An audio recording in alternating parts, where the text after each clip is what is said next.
আসসালামু আলাইকুম ওয়া রাহমাতুল্লাহ। হজরত ইব্রাহিম আলাইহিসসালাম কাবা ঘর নির্মাণের সময় যে পাথরের উপর পা রেখে দাঁড়িয়েছিলেন, সে পাথরটি আজও মক্কার মসজিদুল হারামের মাকামে ইব্রাহিমের ভিতরে সংরক্ষিত রয়েছে।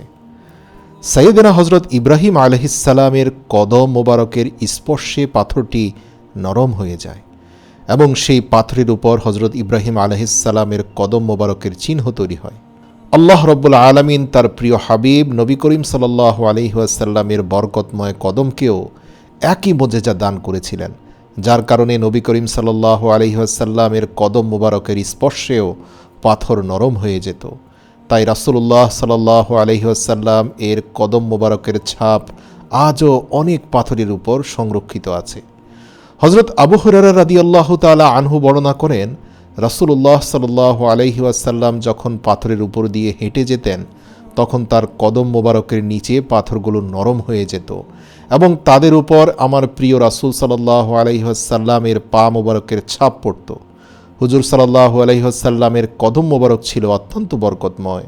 হজরত ওমর বিন শুআয়ব রাদিয়াল্লাহু তাআলা আনহু বর্ণনা করেন যে, একবার রাসূল সাল্লাল্লাহু আলাইহি ওয়াসাল্লাম তার চাচা হজরত আবু তালিবের সাথে আরাফাত থেকে 3 মাইল দূরে মাকামে ঝিল নামক একটা স্থানে অবস্থান করছিলেন। তখন তার চাচা হজরত আবু তালিব রাসূল সাল্লাল্লাহু আলাইহি সাল্লামকে পানির উৎস অনুসন্ধান করতে বললেন। তিনি বললেন তার অনেক তৃষ্ণা পেয়েছে এবং এই মুহূর্তে তার সাথে কোনো পানি নেই। অতঃপর রাসূল সাল্লাল্লাহু আলাইহি সাল্লাম তার বাহন থেকে নামলেন আর তার বরকতময় পা দ্বারা মাটিতে আঘাত করলেন, যার ফলে মাটি থেকে পানি বের হতে লাগলো। প্রিয় নবী সাল্লাল্লাহু আলাইহি সাল্লাম বললেন, হে চাচা যান, পানি পান করুন।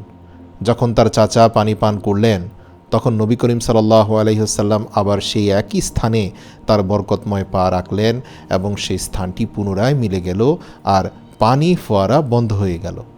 হজরত আলী রাদিয়াল্লাহু তাআলা আনহু বললেন, একবার তিনি গুরুতর অসুস্থ হয়ে পড়েন। রাসূল সাল্লাল্লাহু আলাইহি সাল্লাম তাকে দেখতে গেলেন এবং তিনি তার বরকতময় পা দ্বারা হজরত আলী রাদিয়াল্লাহু তাআলা আনহুকে আঘাত করলেন, যার ফলে হজরত আলী রাদিয়াল্লাহু তাআলা আনহু সম্পূর্ণ সুস্থ হয়ে গেলেন। হজরত আলী রাদিয়াল্লাহু তাআলা আনহু নিজ মুখে বলেন, নবী করিম সাল্লাল্লাহু আলাইহি সাল্লাম আমাকে তার বরকতময় পা দিয়ে স্পর্শ করলেন এবং আমার সুস্থতার জন্য দোয়া করলেন।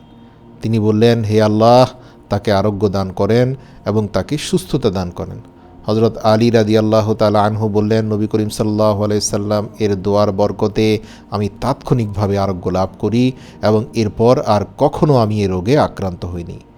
একইভাবে রাসূলুল্লাহ সাল্লাল্লাহু আলাইহি ওয়াসাল্লাম এর কদম মোবারক যদি একটি ধীর গতিসম্পন্ন দুর্বল কোনো প্রাণীকে স্পর্শ করত, তবে সেটি দ্রুত গতিসম্পন্ন চঞ্চল প্রাণী হয়ে উঠত। হজরত আবু হুরায়রা রাদিয়াল্লাহু তাআলা আনহু বলেন, একবার এক ব্যক্তি রাসূলুল্লাহ সাল্লাল্লাহু আলাইহি সাল্লামের খেদমতে এসে তার উটের ধীরগতি হওয়ার ব্যাপারে অভিযোগ করলেন। তখন রাসূল সাল্লাল্লাহু আলাইহি সাল্লাম তার বরকতময় পা দ্বারা সেই উটটিকে মৃদু আঘাত করেন। হজরত আবু হুরায়রা রাদিয়াল্লাহু তাআলা আনহু বলেন, আমি সেই সত্তার শপথ করছি যার হাতে আমার প্রাণ। এরপর সেই উটটি এতটাই দ্রুতগতি সম্পন্ন হয়ে ওঠে যে কেউই তাকে অতিক্রম করে সামনে এগোতে পারত না।